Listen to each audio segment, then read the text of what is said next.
దీపాదాస్ మున్షి గారు, వారితో పాటు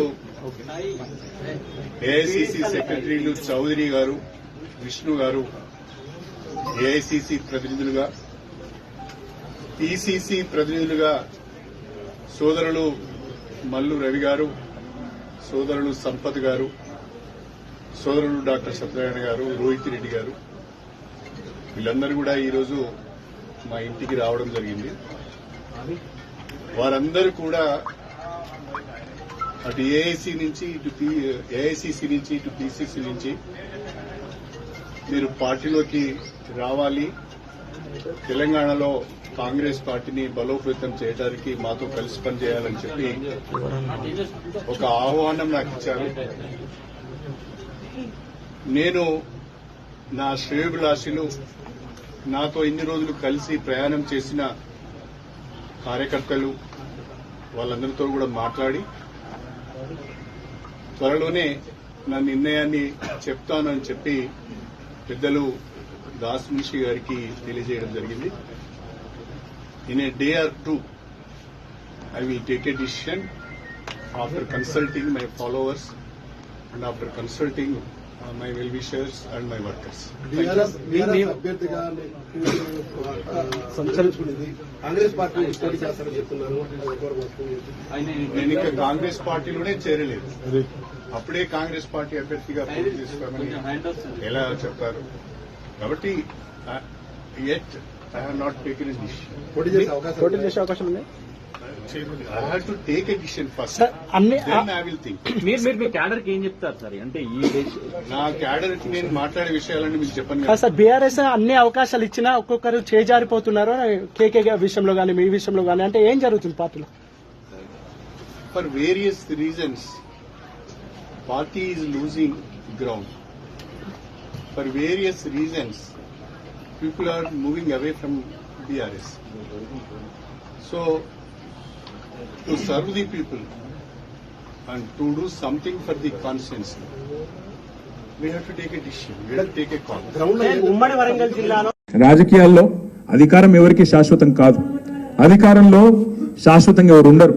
కానీ అధికారం పోంగనే ఆగమాగమైపోయి ఇవాళ తమ తమ ప్రయోజనాలు, తమ స్వీయ ప్రయోజనాల కోసం ఇవాళ అవతల వైపు పోయి పోవడమే కాకుండా ప్రజలను మోసం చేసే కార్యక్రమం.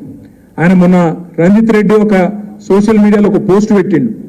చందన్ వెల్లినట రంజిత్ రెడ్డి మొత్తం పరిశ్రమలు తెచ్చిండట, యాదయ్య గారి సహకారం లేదట, యాదయ్య గారిది ఏం లేదట, మా తమ్ముడు అవినాష్ రెడ్డిది ఏం లేదట, మొత్తం రంజిత్ రెడ్డి పట్టుకొచ్చి అక్కడ పరిశ్రమలన్నింటినీ పెట్టించిన అని చెప్పి సోషల్ మీడియాలో చెప్పుకుంటా ఉన్నాడు.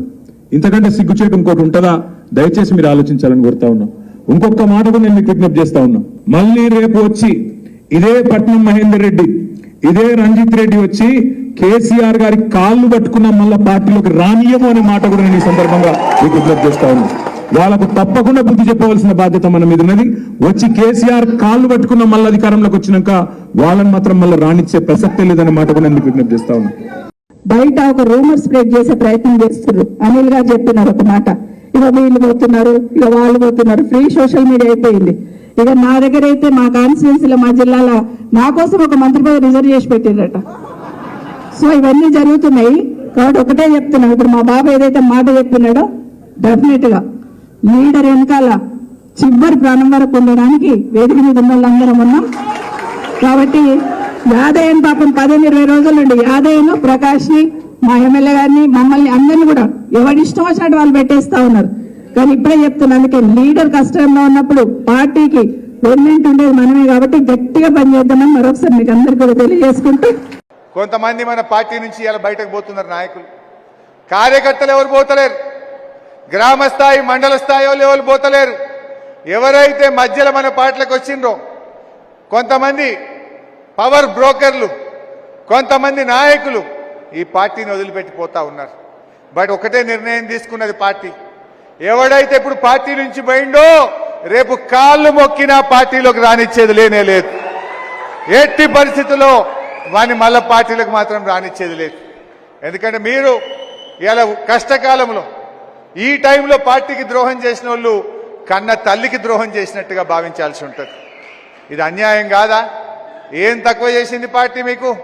అన్ని అవకాశాలు తీసుకున్నారు, ఇవాళ వాళ్ళే పోతా ఉన్నారు. తప్పకుండా రేపు రాబోయే రోజుల్లో కష్టపడ్డ కార్యకర్తలకు, నిలబడ్డ నాయకులను గుండెల్లో పెట్టుకొని కంటికి రెప్పలాగా కాపాడుకుంటామని మనం చేస్తా ఉన్నా. ఇప్పుడు ఇదేం ఋతువు అంటే ఈ ఆకులు రాలే కాలం, ఇది శిశిర ఋతువు అంటారు, అంతేనా? శిశిర ఋతువు అంటే ఆకులు రాలుతాయి. ఇప్పుడు అట్లే మన పార్టీలో నుంచి కొన్ని పనికిరాని ఆకులన్నీ చెత్త కుప్పలు కలిసిపోతున్నాయి. పనికిరాని ఆకులు చెత్త కుప్పలు కలిసిపోతున్నాయి. ఒకటే ఉంటుంది, ఆకులు పోయినాక వచ్చేది ఏముంటుంది? చిగురు పెట్టదా పెట్టదా? మూలమంత్రం మాత్రం స్థిరంగా ఉంటుంది. ఆకులు పోయిన తర్వాత మళ్ళీ కొత్త చిగురు వస్తుంది, మళ్ళీ ఆ చెట్టు మళ్ళా వికసిస్తుంది. రేపు కూడా కొన్ని పనికిరాని, కొన్ని ఆకులు పోయినట్టు కొంతమంది నాయకులు పోవచ్చు, కానీ బీఆర్ఎస్ పార్టీ మాత్రం తెలంగాణ రాష్ట్రం ఉన్నంత కాలం బీఆర్ఎస్ పార్టీ ఉంటది ఈ గడ్డ మీద.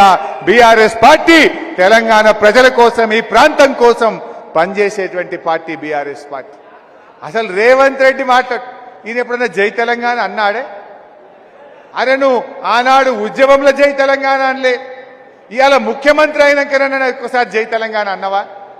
ఏ రోజన్నా అమరవీరుల స్తూపం దగ్గర పోయి 2 పువ్వులన్న పెట్టిన ముఖమానిది?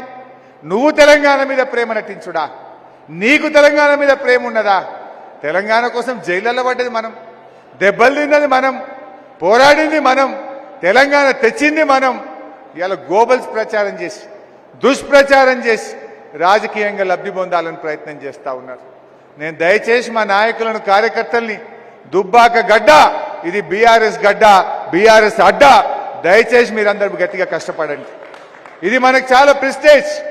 మెదక్ ఎంపీ అంటే అది ఖచ్చితంగా బీఆర్ఎస్ పార్టీదే. ఎప్పుడైనా బీఆర్ఎస్ఏ గెలిచింది, ఇప్పుడు కూడా మనం గెలిచి తీరాల్సిందే. మెదక్లో మన ఎంపీ మనకుంటే ఏడాదికి 5 కోట్ల రూపాయలు మనకు ఎంపీ ఫండ్స్ వస్తాయి, 100 కోట్ల రూపాయలు విద్యానిధి కింద వస్తుంది. మరి ఇలాంటి ఒక మంచి నాయకుడిని ఎన్నుకొని మళ్ళీ మన భవిష్యత్తు వైపు మనం అడుగులు వేస్తాం. ఆ రోజు ఎట్లయితే తెలంగాణ రాదు, కేసీఆర్తో ఎప్పుడు కావాలని మాట్లాడితే కేసీఆర్ తెలంగాణ తెచ్చి చూపించిండు. నేను ఇవాళ చెప్తా ఉన్నా, 5 ఏళ్ల తర్వాత మళ్ళీ తెలంగాణలో వచ్చేది బీఆర్ఎస్ ప్రభుత్వమే, ముమ్మాటికి వచ్చి తీరుతుంది. దీన్ని ఎవ్వడు ఆపలేడు. చూపిద్దాం మనం కూడా ఏందో. ఇప్పుడు కొంతమంది పోలీసు వాళ్ళు ఎక్కువ చేస్తున్నారు, కొంతమంది అధికారులు ఎక్కువ చేస్తున్నారు, అన్ని రికార్డ్ చేసి పెడుతున్నాం. ఏం శాశ్వతం అనుకుంటున్నారా? మనం ఆ రోజేమో ఇట్లాంటి పనులు చేయలే. ఎంతసేపు మంచినీళ్ళు ఎట్లా, దవాఖాన్లు ఎట్లా, కాలువ నీళ్ళు ఎట్లా, రోడ్లు ఎట్లా, ఆసర పెన్షన్ ఎట్లా, కళ్యాణ లక్ష్మి ఎట్లా, రైతు బంద్ ఎట్లా, రైతు బీమా ఎట్లా అని మనమేమో పని మీద పడ్డాం.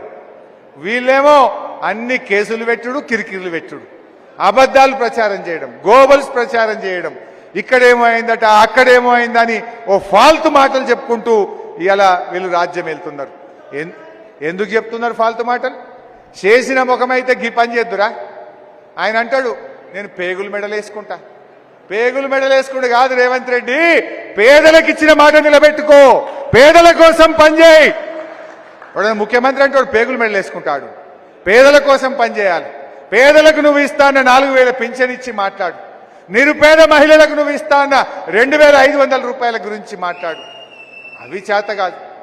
మానవ బాంబులైతా ఎవడన్నా మానవ బాంబుల గురించి మాట్లాడతాడే? మానవీయ పాలన గురించి మాట్లాడు రేవంత్ రెడ్డి. పేదల కోసం పనిచేసే విషయం మాట్లాడు. అంటే ఈయన అన్ని కూడా ఇంకా ప్రతిపక్ష నాయకుల లెక్క గోబల్స్ ప్రచారానికి ఆయన ఇవాళ ప్రచారం చేస్తా ఉన్నాడు. ఇక బీజేపీ విషయం మీకు తెలియదేం కాదు. ఏమైనా వచ్చినా ఎడ్లు రాలే, నాగళ్ళు రాలే, నిరుద్యోగ భృతి రాలే, దవాఖాన రాలే, రేపు కూడా గంతే ఉంటుంది. అందువల్ల కేంద్ర జిల్లాలు ఇక అట్లా చెప్తే చాలా ఉన్నాయి. ఇంత సిద్దిపేట జిల్లా తీసి మళ్ళీ మనం తీసుకుపోయి సంఘటనలు కలుపుతారట. పోవాలి నా సిద్దిపేట జిల్లా? కాంగ్రెస్ వాడు గెలిచిందనుకో ఇంత జిల్లా కూడా పోతుంది. మరి కష్టపడి తెచ్చుకున్నాం 40 ఏళ్ల కళ. ఇవన్నీ విషయాలు కూడా మనం ప్రజల్లో పెట్టండి. ఎవరు నిరాశ నిస్పృహ చెందకండి. ప్రభాకర్ అన్నతో పాటు దుబ్బాక కార్యకర్తలకు హరీష్ అన్న కూడా మీకు అండదండలుగా ఉంటాడు. ఏ కష్టం వచ్చినా, ఏ ఇబ్బంది వచ్చినా ప్రభాకర్ అన్న నేను రేపు ఎంపీగా వెంకట్రామరెడ్డి గారు కూడా మీకు సహాయ సహకారాలు అందిస్తారు. అందువల్ల ధైర్యంగా ఉండండి, ఎవడికి భయపడాల్సిన అవసరం లేదు. ఆ భయం అనేది దుబ్బాక చరిత్రలోనే లేదు. దుబ్బాక ఉద్యమకారుల్లో భయం అనేది లేదు, పోరాటం ఉన్నది, ఉద్యమ స్ఫూర్తి ఉన్నటువంటి గడ్డ ఈ దుబ్బాక గడ్డ. అందువల్ల మనం దయచేసి అందరం కూడా గట్టిగా పనిచేద్దాం. మళ్ళీ ఒకసారి గులాబీ జెండాను మెదక్ పార్లమెంటు మీద ఎగిరేద్దామని చెప్పి మనవి చేసుకుంటూ జై తెలంగాణ.